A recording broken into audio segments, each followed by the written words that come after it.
I'm Alan Cylinder. And I'm his daughter, Chelsea Cylinder. We're Cylinder. And today we're here to talk about a new Disney movie called Artemis Fowl. This was adapted from a young adult novel that's apparently a really big bestseller. And it stars Ferdia Shaw and Lara McDonnell as the young principals in the movie.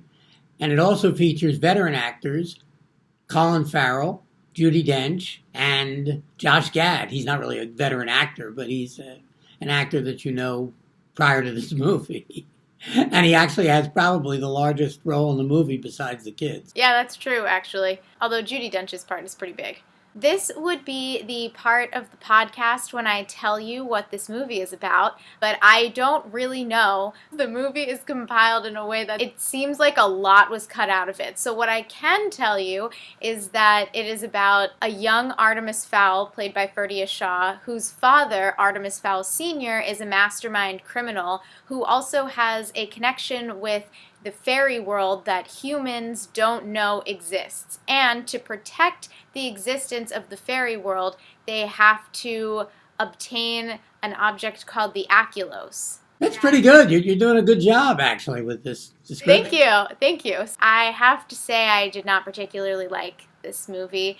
As I said, it's pretty short, which enticed me. It's 95 minutes, but I actually think it might have benefited from being a little longer because it feels like a lot was cut out to keep it moving. And while I don't mind that it kept moving, I feel like I missed a lot of stuff about the plot, character development, relationships between the characters, etc. I think the shorter the better, but it's kind of obvious that this film was longer at some point in time. It was directed by Kenneth Branagh, who's usually quite reliable.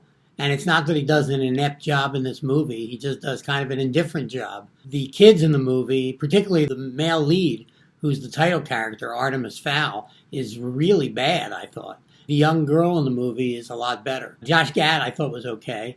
And I thought Judi Dench, who has a very large role in this movie, chose the scenery to kind of an entertaining effect. I would agree with that, and I also like Josh Gad. He had some funny lines in the movie that he delivered well. And yeah, he has the only funny lines in the movie. Mm-hmm. I didn't mind Colin Farrell either. No, Colin Farrell is usually always good. He doesn't do much. The problem with this movie is you've seen it all before, and even when you've seen it before, it wasn't all that thrilling. And now it's really not thrilling.